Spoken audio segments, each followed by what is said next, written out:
Can you tell us something about your analytics that you have been using in the Community Manager Appreciation Day? Well, so far we haven't been really tracking anything in live time. We're just set it up all in advance, which is one of the key things I think when you are especially looking at wanting to get data, because the way Twitter's information works is most of it you have set up in advance because you can't go too far in reverse. So right now we have both hash tracking, looking at the data, which we can go in live time and see, and also Keyhole is also running that for us, as well as we're having some new companies that are big in the US here actually are running their own data, but going to share that with us, so we can recap that tomorrow as far as what we're seeing. I know last year we saw about, it kind of varied depending on which source the data was coming from, around 18 to 20,000 mentions of the hashtag CMAD on Twitter during that day of 2013. My guess is that we're probably going to see 30,000, which is about a 50% increase this year.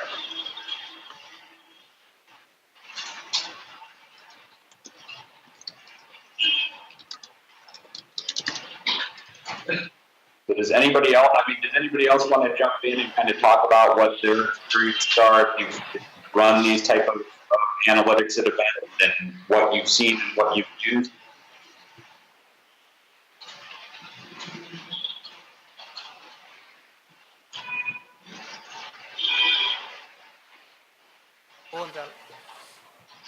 Johanna, hei!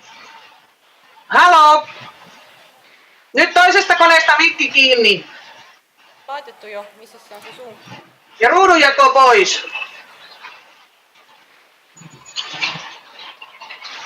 Okay. What about now? Yep. Okay, so we had 2 users online.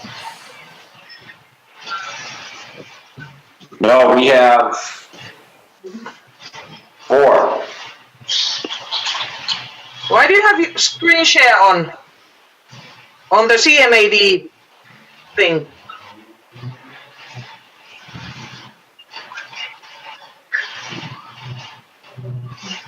So, what we wanted to also have your opinion in this analytics is that how do you feel that this data that we are all the time gathering, do you feel that it is something that it is everything can be shared on public, or is some part that you feel that should be private from a community manager perspective?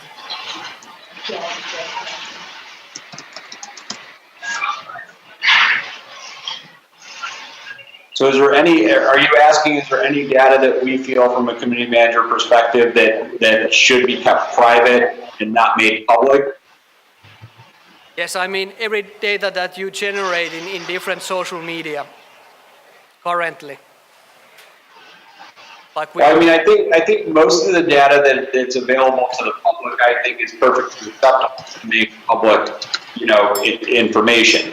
I wouldn't share any information that included any private data from a person, whether that be their phone number, address, anything along those lines. But if they have a public profile and they're sharing information on there, I think it's totally acceptable to be sharing that information. At least that's the way we view it here in the U.S. I don't know if other country laws are a little bit different regarding data.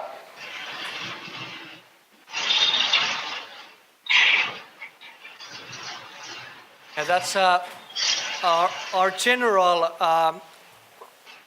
approach here also, that we have if we do not have basically lists of this is an open conversation, so don't feel like it's just me talking back and forth here, because I want everybody in the panel to kind of give their opinion and give their thoughts here. So okay, then I'll butt in and I'll let you know. I mean, with any community, there are a few guidelines which are set by the brand or the community or the private or the.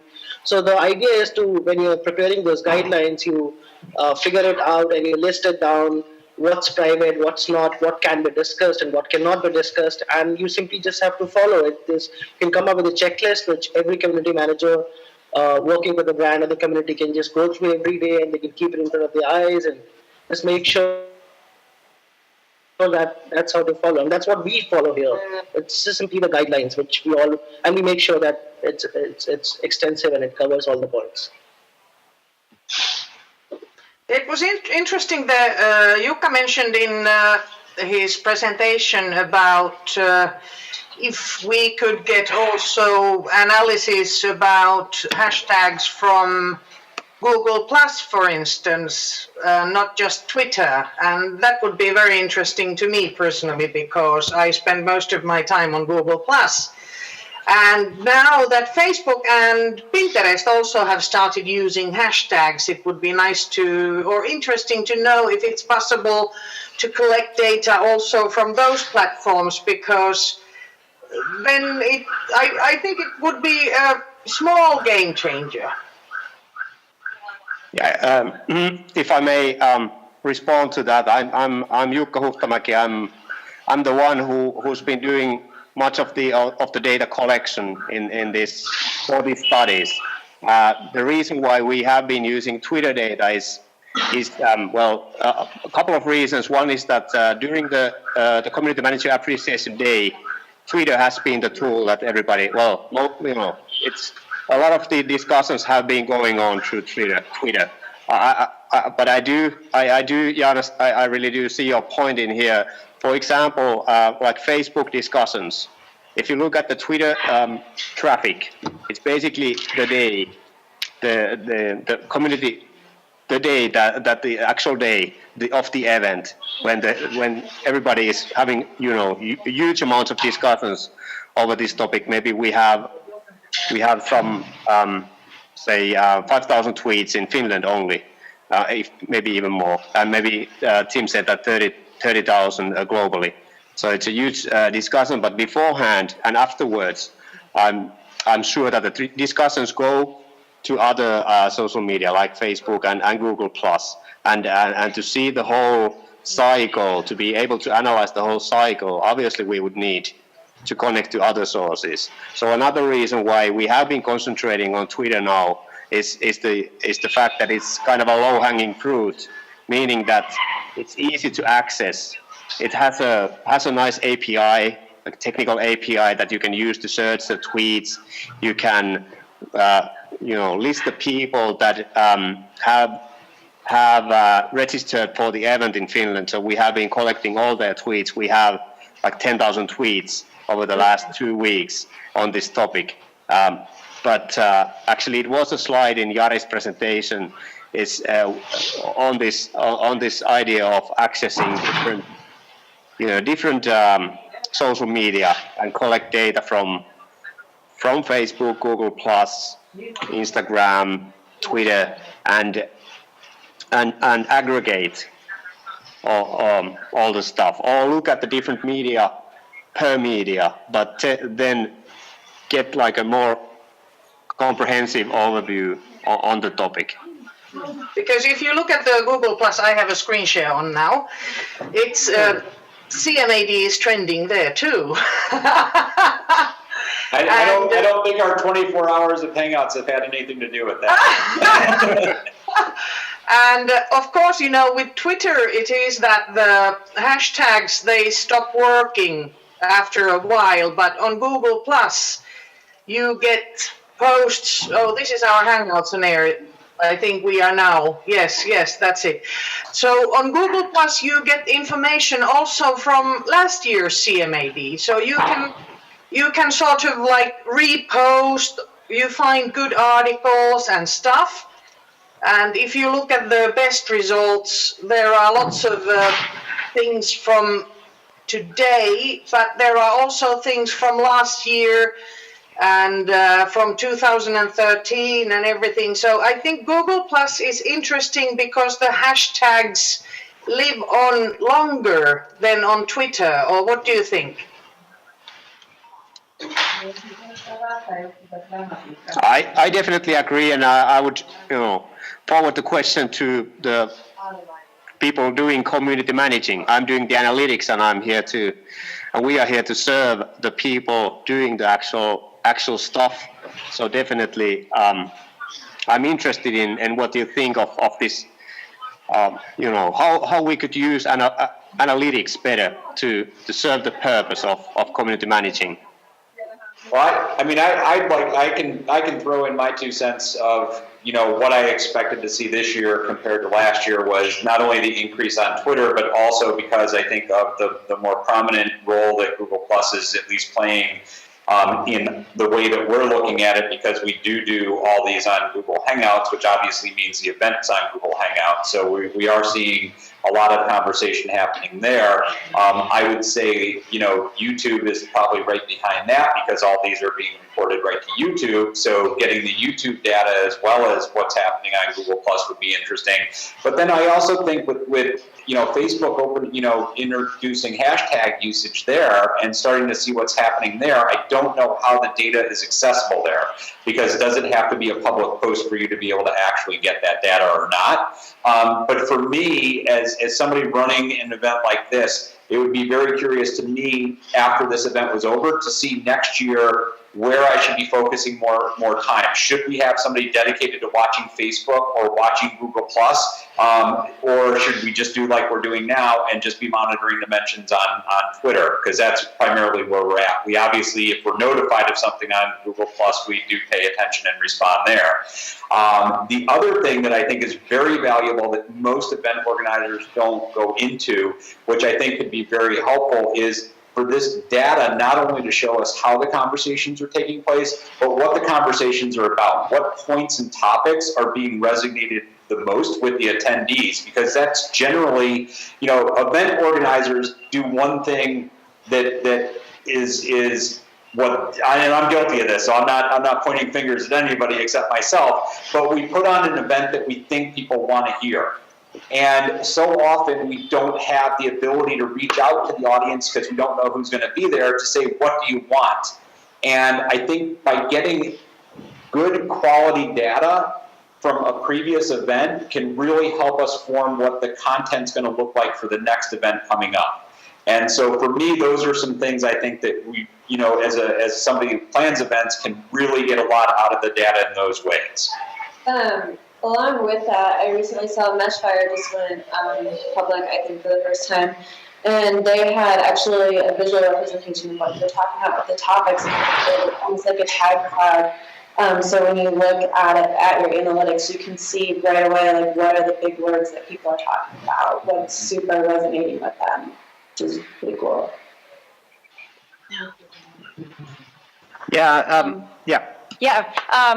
We got interested because you said that you are doing some Twitter analytics, but maybe not this way that you can, and then his co-authors have been doing so. What sort of things you follow from Twitter, and how do you use Twitter data?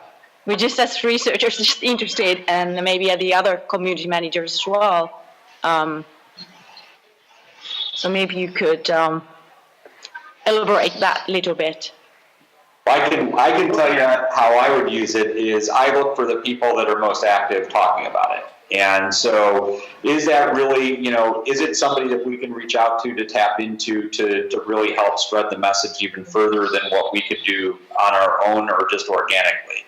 So it's still organic, but it's kind of planting the seed with certain people to get them to tweet. I'll give a perfect example today. I wrote a post that went up. I tagged somebody who, he's the godfather of Community Manager Appreciation Day, Jeremiah Oyang, and as soon as he tweeted it out, it got, I didn't, because I've been busy doing this, but it got at least about 10 mentions within 60 seconds of him tweeting that. And it was all because when I originally shared it, I actually tagged him and asked him, I didn't ask him to do anything with it, I just asked him for his thoughts on what I wrote.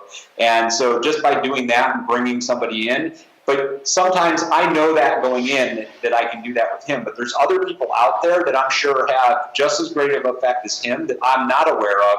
And so if the data can start showing me that those are the things that I start to look at. Who are the influencers, that are out there that you're not having to pay or to, incentivize, that are just doing this because they really are passionate about it, that you can actually start tapping into.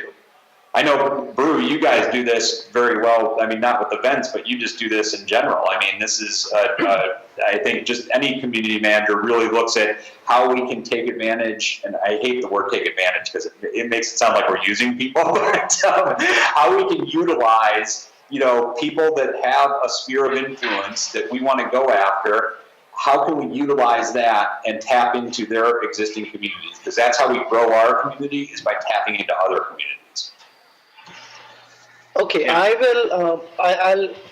okay, carry on, bro. Carry on. Sorry, I interrupted you. I was just gonna agree with Tim. I mean, from an analytics standpoint, I think that's kind of the interesting thing, is that if you can find the people that are driving kind of those shares and retweets and things like that, because those are the people from a community management standpoint you would want to target as potential advocates for your brand or your product or service.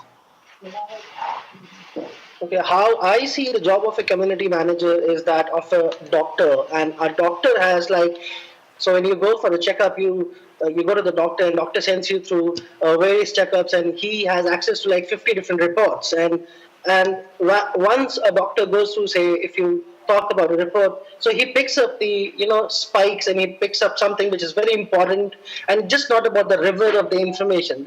So I would rather want the community managers not to be too fixated with the numbers and the flow of the data which is there, but to figure out a way to look at the data set in a way and pick up the right data and not anything and everything which flows in front of them. So this was the problem which I used to face as a community manager, because as every day the analytics is going on. So there is Twitter, there is Google+, there is YouTube, there is then the community managers who also take care of search engine campaigns, marketing campaigns. How do you expect them to look at every single data point and come up with the right decision? So that's where the problem is. So what we came up with was, for them to list down what are the important things for them. So if they could just point out those things while that communication is going through. So if I talk about a hashtag, so if you lay a layer of context on that hashtag, if you lay a layer of context on share, like, or any other data metrics or points that you have, then it becomes easier for that community manager to pick it up. Or it could be as simple as, if during the hashtag CMAD people are talking about community tools, that is what I want my community manager to be interested in. And anyone who is talking about that, they might just go and tag them or talk to them. So people like Tim, this much of processing is already happening in their head because they're so experienced, they spend so much of time, they might not realize that they're already processing this bit of information. So he's already making a very informed decision with regards to who to tag and who not to tag. Whereas for a community manager who is not as experienced, they can just write it down, make a checklist of things. So there's a very nice book by Atul Gawande called Checklist Manifesto. It's a very simple thing. That's how people fly planes, build buildings.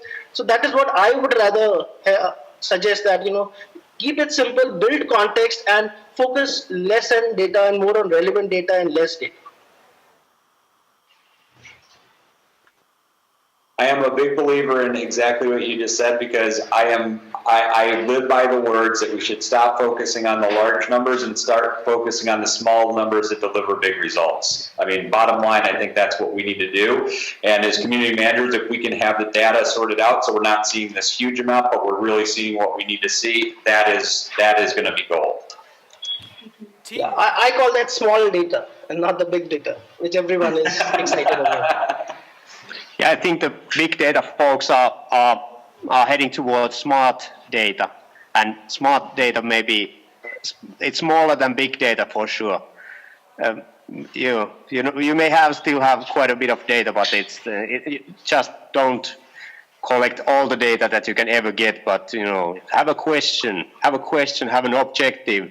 We gave a presentation last year on lean startup and how you could use and utilize the lean startup approach in what you are doing, like validating your hypothesis that you may have on your audience or the topic audience, it's a difficult concept, but the community, where the community should be heading, and how you can measure whether you are making progress in taking those steps. I think that's a way to go. But I still think that what we have been doing for this event, that this attempt to collect all the tweets that people are discussing before joining this event, like the last 2 weeks, but you can make it a year. So what are the people talking in different media? It doesn't have to be Twitter, obviously. Like Google Plus has the similar kind of structure. You mention someone, you can make a connection. There's a hashtag, you can use the hashtag. Hashtags co-occur. You can use the co-occurrence to create a network.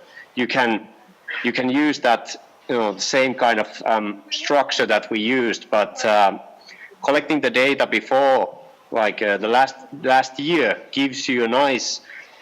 That's what I'm thinking. Gives you a nice idea what people are doing throughout the year and what are they talking about. And there's if people are talking about something a lot, obviously that makes a difference. And it's not necessarily the largest thing that they are talking about that is the most interesting thing.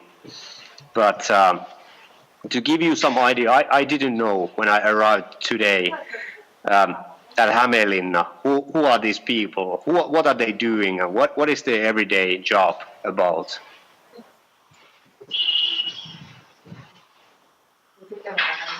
One thing is that I would like to... Do you know now, or do you want us to tell you?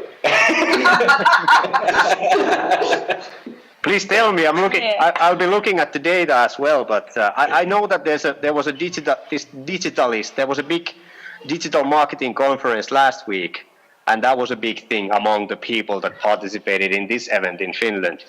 So definitely many people were there, and probably those people at least know that they were there, and some others were there as well. But there may be something even more interesting lying under. Yeah, I can tell you from what we've seen in both what we did last year and what we're doing this year in looking at different parts of the world is community management can kind of mean different things in different parts of the world. And so in some parts it's more like revolving around SEO and website traffic and viewing that as community. In other places it's more considered around, your blogger outreach and getting people around that. In other forums, it's really around comment moderation on your site. And then I think in the US, we're starting to see a trend where community management is more focused towards social media. So you are the online voice for, your brand if you're a community manager. And that even has a lot of different, a lot of different forms here in the US alone, because we do look at community management. If you're a startup community manager, you're basically could be running a bench, you could be running social media, you could be ordering the office supplies, you could be doing the accounting.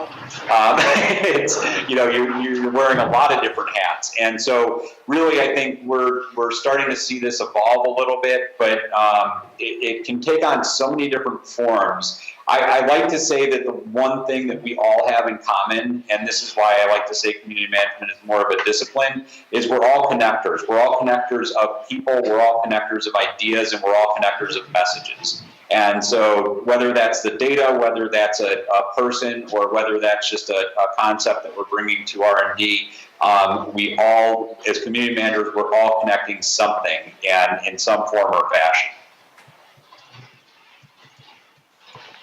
But I personally feel that community managers are like polymaths, like of now. They just don't have. They have to be good at branding. They have to be good at marketing. They need to understand conversations, some bit of psychology. They need to know some ethnography.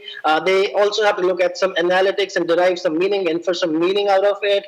And then obviously, apart from doing that, they also have to be really good at content. So it's just not one job, and people tend to forget that, and they just brand them as they are something which is more of a necessary evil. We don't want to do that work. I don't want to post. I don't want to tweet. So I'll have someone else doing it for me. So thankfully, the kind of work which you and the rest of the community is doing is exemplary, and that's the reason. I came up with the tool because I wanted a tool which was not there. So I built that tool for myself. And I primarily consider myself as a community manager, and I was, working at with 5 different disciplines at the same time. And I really feel that it's just about to start. It's a new platform which everyone has laid, and Jeremy and Scott Monty and these guys have been like grand old daddies of community management, and projects like Pepsi Refresh or Fort Fiesta Movement are a great example to go and study how the brand communities have been built and how to harness the tools. And there's a lot more discussion there, but it's only now it's coming on its own, and I'm really excited about how it's going to go further. Yeah, in Finland there was this discussion already last year. That was one of the topics that took a lot of attention, maybe on the back channel discussions, was the how to translate community manager to Finnish. What is the Finnish word? What is the Finnish concept community manager? So you have it easy when you discuss this in English, so you don't have to pay too much attention about that. But when you actually try to translate that concept to Finnish, you actually have to start thinking about what does it actually mean. And you ended up having a very lively discussion where people were offering their own translations, and that I think that really indicated the variety of positions that people have as community managers, and I think it's still ongoing. The discussion is still ongoing, and probably we'll revisit that. I think we have been revisiting. We're uneasy with the word manager, right? Because we don't manage the community. I remember the funniest one, or one of the best ones, was web midwife. Exactly, yeah. Never heard that one. That's crazy. Nettikätilö in Finnish, like helping people to get most out of the web, and helping companies to get most out of the interweb. So it's like helping you to give birth to something new. That's it. I'm changing my business card. Web midwife. You're right. Maybe we can call community architects or community builders is a nice. I use it very often when I go to my clients, and I try to explain them what exactly we do. So I draw an analogy that we are architects. We'll draw the plan, and we are the architects. Will also build it for you, and we will. And if you want, we would be like your janitors, and we'll manage it for you.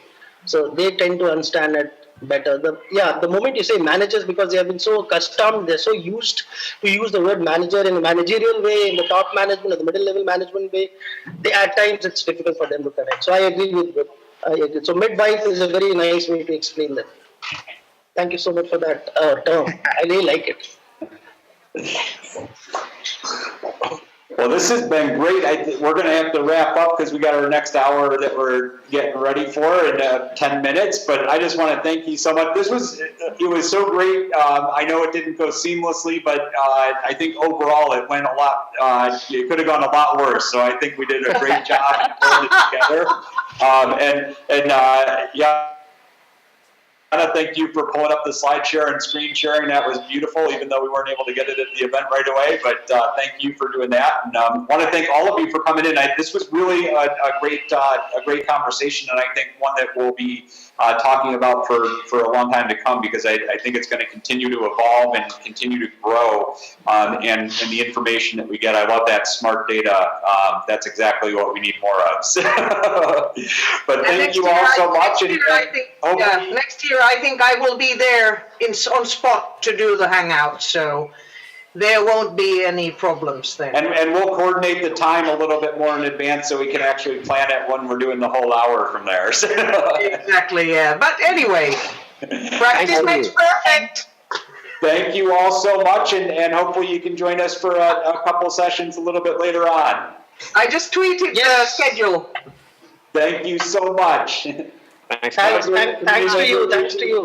Thank you. Bye. Happy Appreciation Day. Bye. All right. Well, thank you all. We're off the air. So that was fun. That was good.